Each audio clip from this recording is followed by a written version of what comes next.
저는 어렸을 때부터 어머니로부터 순종하라는 말씀을 많이 들었습니다. 어머니가 독실한 신앙이었으니까 더 그랬는지도 모르겠습니다만은 어쨌든 부모님이 저에게 순종하라는 말씀을 많이 하셨습니다. 또 교회 다녔으니까 기억에는 없지만 교회 학교 선생님들로부터 순종하라는 가르침도 많이 받았을 거예요. 특별히 부모님으로부터는 학교에 가면 선생님 말씀에 절대 순종하라고 그렇게 늘 가르침을 받았기 때문에 선생님 말씀은 너무너무 잘 듣는 그런 순종맨이었던 것 같습니다. 한 번씩 왜 목사가 되었을까 이런 생각을 할 때도 있지만 목사가 된 것도 나름대로 하나님에 대한 순종이 아닐까. 지금까지 삶을 돌아보면 순종과 불순종 가운데서 그래도 좀 순종 쪽으로 더 기울었으면 하는데 그건 잘 모르겠습니다. 부족합니다. 여러분은 순종과 불순종 가운데 여러분의 삶을 평가할 때 어떻게 살아왔는지 또 어떻게 살아가고 있는지 한 번씩 생각해 보셨는지 모르겠네요.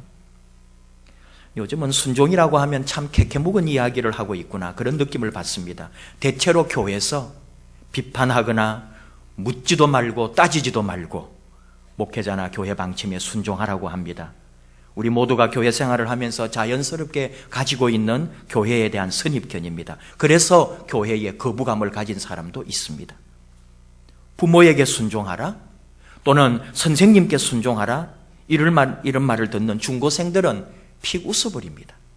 실제로 순종은 우리 시대 학생들에게 미덕은 아닌 것 같아요. 지금 우리 시대는 스마트 시대, 깔끔하고 멋지고 자기 주장이 있고 당당하고 자기의 꿈을 실현하기 위해 도전하고 경우에 따라서는 톡톡 튀는 일이 또 그런 인물이 되어야 주목을 받습니다. 이런 종류는 순종과는 아주 멀어 보이지요. 그런데 오늘 우리는 또 순종의 말씀을 들어야 합니다. 순종에 대한 말씀을 듣습니다. 사무엘상 15장 22절 순종이 제사보다 낫고 듣는 것이 순양의 기름보다 나으니 순종함이 예배보다 낫다는 말입니다.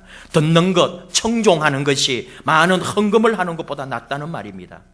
지금 예배를 드리고 있는 우리들이 듣기에 불편한 소리입니다. 그렇다면 우리에게 한번 물어보는 거죠. 지금 나의 예배는, 지금 우리의 예배는 순종입니까? 아니면 의무적인 예배입니까? 아니면은 억지로 나와 있는 것은 아닙니까? 나는 진실로 순종하고 있는가? 존 비비오 목사님의 순종이라고 하는 책에서 자신이 고등부 부목사 시절 이야기를 들려줍니다. 8개월 동안 준비한 셀 사역에 대하여 담임 목사님이 교역자 회의에서 중단하라는 말씀을 했습니다. 모든 부서, 기관, 가정에서 이미 시행하고 있는 셀 사역도 중단하고 셀 사역을 준비하고 있는 부서도 중단하라는 지시였습니다. 담임 목사님의 말을 듣고 비비오 목사님은 15분 동안 담임 목사님에게 항변을 했답니다. 셀 사역을 통해 우리 예배당에도 2,500명의 학생으로 가득 찰 수 있습니다. 플로리다 올랜도의 모든 고등학생이 구원받는 것을 볼 수 있습니다. 그러나 담임 목사님은 몇 번이나 이렇게 답을 했습니다. 존 비비오 목사님, 성령님께서 우리 교회 방향은 가정 셀 모임을 하지 않는 것이라고 나에게 말씀하셨습니다. 이 한마디였습니다. 존 비비오 목사님은 마음이 상했고 고등부는 특별히 다른 부서에 관계없이 하라고 하신 적이 있는데 어찌하여 지금은 저러실까? 수백 수천 명의 학생들이 하나님 나라에 들어올 수 있는 통로를 막다니 담임 목사는 이것을 못 보고 있어. 그는 답답해했습니다. 회의를 마치자마자 자리를 박차고 나와버립니다. 선배 부목사님이 위안의 말을 해주려 할 때에 지금 말할 기분이 아닙니다 하며 내치고 떠났습니다. 집에 와서도 아내에게 인사도 하지 않았고 그 사람이 무슨 일을 했는지 당신도 믿을 수가 없을 것이라고 소리쳤습니다. 그 사람이라니요 하는 아내의 말에 그 담임 목사 말이야 라고 할 정도로 속이 상했습니다. 흥분과 불쾌함으로 창밖을 내다보고 있는 그때 존 비비오 목사님에게 성령님이 찾아오십니다. 존, 너는 지금 누구의 일을 하고 있는 거니? 나의 일을 하니 아니면 너의 일을 하고 있는 거니? 그거야 당연히 주님의 일이죠. 아니야, 그렇지 않다. 너는 너의 일을 하고 있구나. 주님, 지금 우리가 얼마나 멋진 일을 계획하고 있는 줄 아시잖아요. 구원받지 못한 학생들을 구원받게 하는 일이라고요. 존 비비어 목사님은 주님에게 지금 내가 어떤 심정인지, 왜 이러고 있는지 그가 담아두고 있는 모든 이야기를 하소연하듯 쏟아놓습니다. 다 들으신 주님이 말씀합니다. 존, 나는 너를 이 교회에 데리고 와서 그 목사를 섬기게 했다. 너를 부른 것은 내가 그 목사에게 맡긴 사역의 연장선으로 사용하기 위해서다. 나는 네가 그 사람의 손발이 되라고 불렀다. 이 교회의 사역자로 세운 사람은 단 한 명, 그 목사다. 존 비비어 목사님은 이 깨달음에 너무나 놀랍니다. 그리고 더 놀라운 성령님의 말씀을 듣습니다. 존, 네가 이 교회를 섬긴 기간을 심판받을 때에 플로리다 올랜도에서 학생들을 얼마나 많이 구원받는 길로 인도했는지 그게 먼저가 아니다. 내가 너의 위에 세운 목사에게 얼마나 충성했는지 이것부터 심판을 받을 거다. 그때 존 비비어 목사님은 새삼스럽게 두려운 하나님을 마음속 깊이 느끼게 되었다는 거죠. 그는 원래 이러고 싶었습니다. 이제 오는 주일에 고등부에 가서 24명의 신실한 임원들, 리더들에게 우리가 8개월 동안 준비한 셀 사역을 담임 목사님이 중단하라고 그래서 파티 준비는 끝났다. 이럴 수가 있는 거냐? 이러니까 우리 교회가 이 모양이지. 그렇게 말하고 싶었습니다. 성령님이 물었습니다. 그렇게 말할 거냐? 아니요. 비비어 목사님은 다음 주일 교회에 가서 고등부 리더들을 만나서 이렇게 말합니다. 얘들아, 기쁜 소식이 있다. 뭔데요? 아이들이 일제히 무엇인가를 기대하며 물었습니다.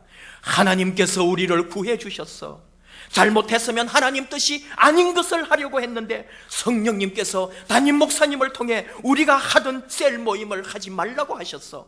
그래서 우리 부서들 준비하던 것을 다 취소했고 실수할 뻔했는데 너무 잘 돼서 다행이야, 감사해. 그랬더니 리더들도 너무 잘 됐어요, 너무 좋아요. 아무런 어려움도 무리도 없이 일을 마무리할 수 있었다는 거죠. 나중에 이들에게 존 비비어 목사님은 자신이 겪었던 그 몇 시간, 그 몇 날의 감정을 이야기해 주었습니다. 이 일로 비비어 목사님만 성장한 것이 아니라 그 고등부 임원들까지도 영적으로 성장한 것을 깨달을 수 있었다는 거예요. 저는 여러분에게 담임 목사에게 순종하라, 그런 유치한 말 하는 거 아닙니다. 그런 말 듣고 여러분이 순종하고 그런 것도 아니라고 알아요. 물론 그러면 더 좋겠지만 부교역자들에게 하는 말도 아닙니다.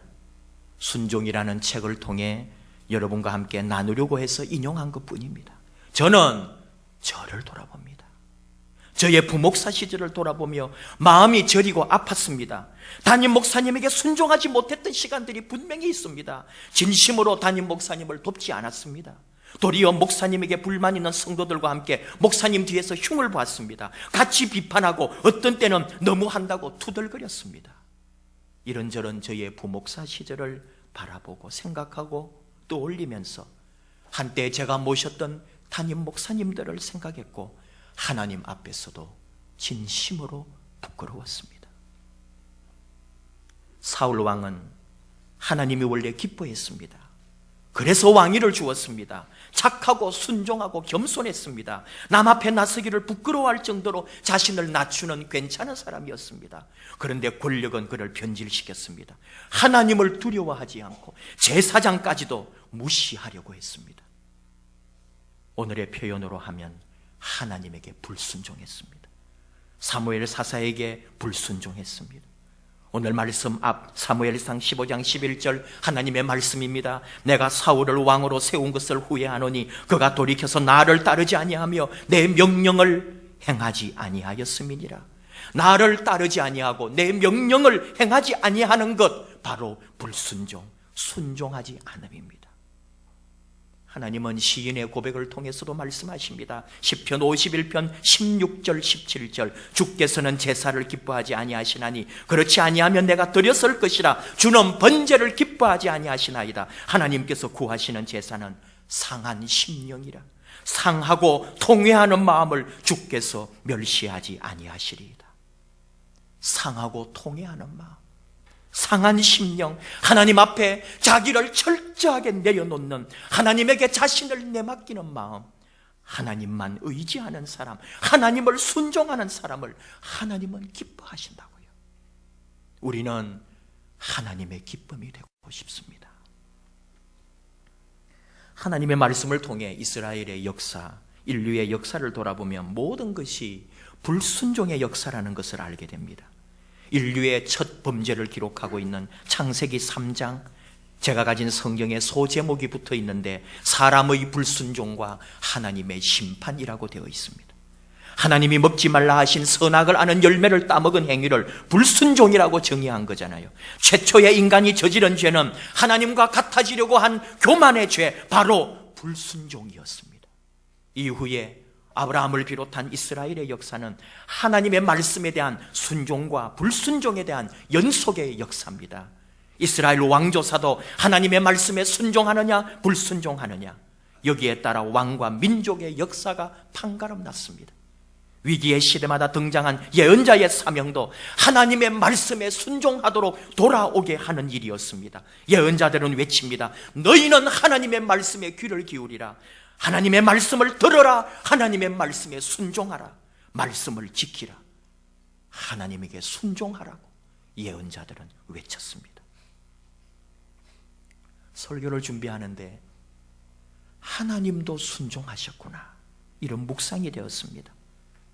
사실 하나님이 누구에게 순종하겠습니까마는 하나님 스스로 자신의 본성, 하나님의 사랑에 순종하셨구나 하는 묵상이에요. 이것이 아가페 사랑입니다. 하나님은 사랑 그 자체시기 때문에 사람들이 멸망하는 것을 볼 수가 없어요. 그분의 사랑으로 사람을 구하시려고, 그분의 아가페의 사랑으로 바로 자기 아들을 세상에 보내십니다.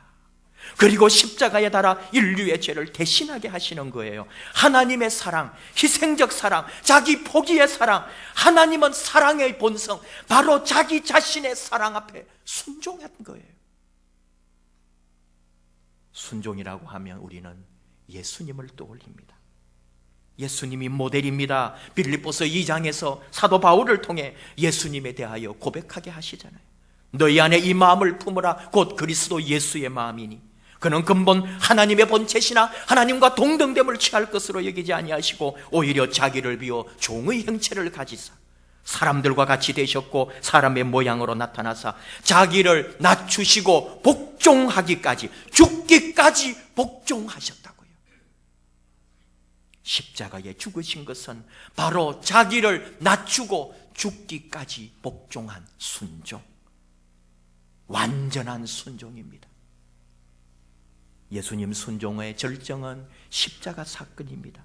마태복음 26장 39절, 내 아버지여 만일 할만하시거든 이 잔을 내게서 지나가게 하옵소서. 그러나 나의 원대로 마시옵고 아버지의 원대로 되기를 원합니다. 아버지 뜻대로 하세요. 아버지께 맡깁니다. 아버지 앞에 순종합니다. 그 이후에는 아버지가 책임지는 거죠.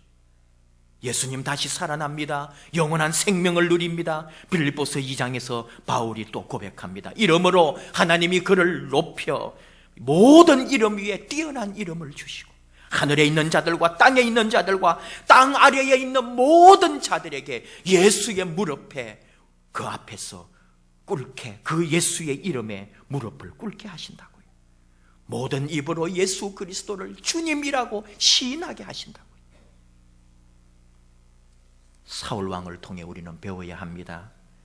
무엇이든지 전에 기록된 바는 우리의 교훈을 위하여 기록된 것이라고 로마서 15장 4절 증언합니다. 고린도전서 10장 11절을 통해서도 말씀합니다. 그들에게 일어난 이런 일은 본보기가 되고 또한 말세를 만난 우리가 깨우치기 위하여 기록되었느니라. 우리는 기억해야 합니다. 사울 왕을 통해 배워야 합니다. 따지고 보면은 사울 왕은 무조건 불순종한 거 아닙니다. 아말렉 치라에서 쳤습니다. 모든 사람을 멸했습니다. 모든 짐승까지 죽였습니다. 단지 왕을 살려주었을 뿐이고 살찌고 좋은 짐승들을 예배드리기 위해 제물로 사용하려고 가져왔습니다. 읽지는 않았지만은 앞에 13절 사무엘이 사울에게 이른적 사울이 그에게 이르되 원하건대 당신은 여호와께 복을 받으소서 내가 여호와의 명령을 행하였나이다. 사울 왕의 진심인지도 모릅니다. 내가 여호와의 명령을 행했다 그랬어요. 사무엘이 전쟁에 이긴 사울을 만나려고 왔을 때 전쟁에도 이겼고 전리품까지 챙겨오고 사사가 다가올 때에 기쁨으로 감격으로 내가 여호와의 명령을 행했다며 사무엘을 기쁨으로 맞이했습니다. 그런데 하나님은 그렇게 보지 않으셨어요. 너는 불순종했다고. 사울왕은 어쩌면 서운했는지도 모르죠. 내가 잘한 것은 보지 않고 왜 잘못한 그 한두 가지만 보십니까? 내가 내 욕심으로 챙긴 거 아닙니다. 나름대로 하나님께 예배하고 하나님께 영광 돌렸습니다. 그런데 하나님은 그것조차 용납하지 않으셨다고요. 하나님은 요구합니다. 순도 100%의 순종을. 우리는 깨달아야 합니다. 끝까지 순종해야 하는 것이구나. 하나님 말씀대로 순종해야 하는 것이구나. 우리는 근데 불순종하죠. 끊임없이 불순종합니다. 불편한 진실이 있어요. 자녀들이 순종하면 좋아합니다. 또 자녀들이 순종하는 자녀로 자라기를 원합니다. 아래 사람이 순종하면 사랑스럽고 더 잘해주고 싶고 고맙기도 합니다. 교회 안에서도 회장에게 또 임원을 믿어주고 순종해주면 아름답고 행복합니다. 불편한 진실은 무엇입니까? 아래 사람 순종하는 것은 좋은데 나는 윗사람에게 순종하지 않아요. 순종하면 내 자존심이 무너지는 것 같기도 하고 순종하면 내가 손해보는 것 같고 뭔가 순종하면은 내 것을 잃어버리는 것 같아요. 비밀이 있습니다. 순종하면 그때부터 하나님이 보호하십니다.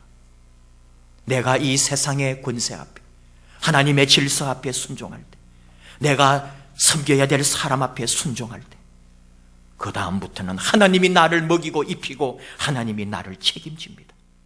하나님은 순종하는 사람을 기뻐하시고 하나님의 이름책에 기록하십니다. 이것이 하나님의 뜻입니다. 요한복음 3장 36절 예수님 말씀합니다. 아들을 믿는 자에게는 영생이 있고 아들에게 순종하지 않은 자는 영생을 보지 못하고 도리어 하나님의 진노가 그 위에 있느니라. 하나님은 오늘 다시 한번 우리에게 말씀합니다. 예배보다도 심지어 믿지 않는 사람을 구원하는 것보다도 나는 네가 순종하는 것을 원한다. 하나님에게, 목사에게, 남편에게, 지도자에게 네가 순종하는 것을 원한다. 이것이 나의 마음이다. 하나님의 말씀, 하나님의 마음을 기억하는 저와 여러분 되기를 원합니다.